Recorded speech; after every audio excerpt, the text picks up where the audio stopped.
Ahmed Bakayoko, Premier ministre, a eu une rencontre avec les enseignants du RHDP le week-end dernier à sa résidence Cisco Cody, loin des caméras. Cette visite livre ses secrets.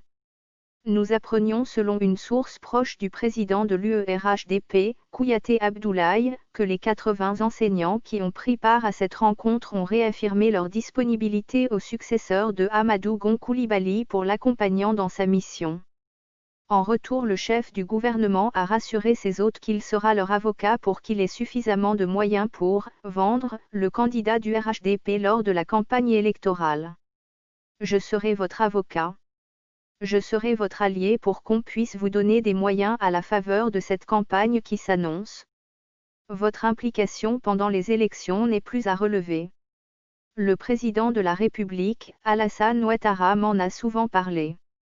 C'est une occasion de vous rendre hommage pour votre travail, votre contribution à tout ce qu'on a bâti ensemble, a déclaré le Premier ministre. Ahmed Bakayoko a donné les raisons qui ont motivé le président du RHDP à se présenter pour une troisième fois à l'élection présidentielle.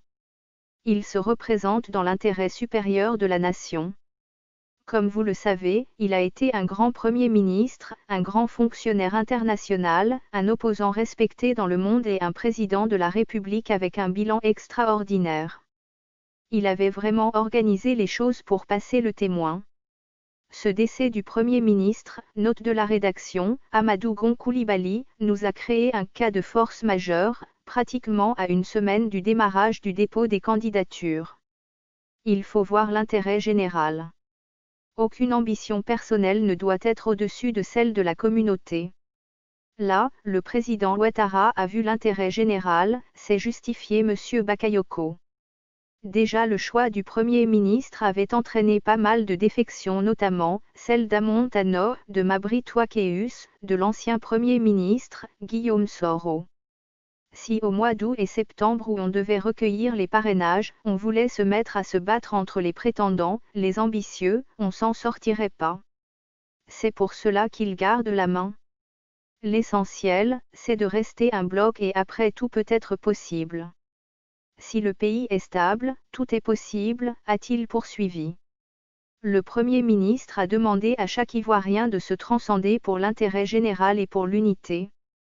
Évoquant les départs de certaines personnalités, du RHDP, notamment Guillaume Soro, Amon Tano Marcel et Mabry Touakéus du RHDP, Ahmed Bakayoko a affirmé qu'elle était habitée par des intérêts personnels. Cliquez pour agrandir l'image.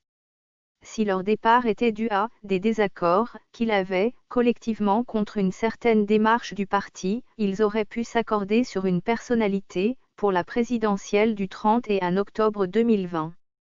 Ils auraient pu se dire comme ils ne pensent pas comme les autres, ces personnes auraient pu se mettre ensemble pour choisir l'un d'entre eux. Mais chacun d'eux a été candidat. Ils n'imaginent même pas à quel point cette tâche est un engagement. Aujourd'hui, avoir une responsabilité à ce niveau de l'État, ce n'est pas pour le pouvoir. C'est pour donner quelque chose. Ça coûte du temps et de l'énergie, beaucoup de concentration. Il faut être prêt. Gérer un pays, ce n'est pas un fait banal. Ce n'est donc pas quelque chose qui s'improvise, a-t-il mentionné. Au cours de cette visite de courtoisie, Kouyaté Abdoulaye, président de l'UERHDP, a dévoilé les activités de cette structure spécialisée. Il a annoncé l'investiture de 16 coordonnateurs sur les 31 régions que compte la Côte d'Ivoire. Il reste 15 régions à couvrir. Pour des questions électorales, nous avons stoppé ces investitures pour passer à la deuxième phase qui concerne les grandes rencontres régionales. Ainsi, après les régions de Bouaké et d'Aloa, 2 autres rencontres se tiendront dans les semaines à venir à Korogo et Séguéla, a ajouté le président. Au regard du maillage territorial de cette structure spécialisée du RHDP, Kouyaté Abdoulaye a indiqué qu'il est prévu des formations nationales et une équipe d'environ 40 enseignants occupe simultanément toutes les régions, les départements, sous-préfectures autour d'un thème précis. Ce sont ces activités qui nous permettront de réussir ces élections, d'être des agents électoraux, des représentants de notre candidat, a-t-il conclu.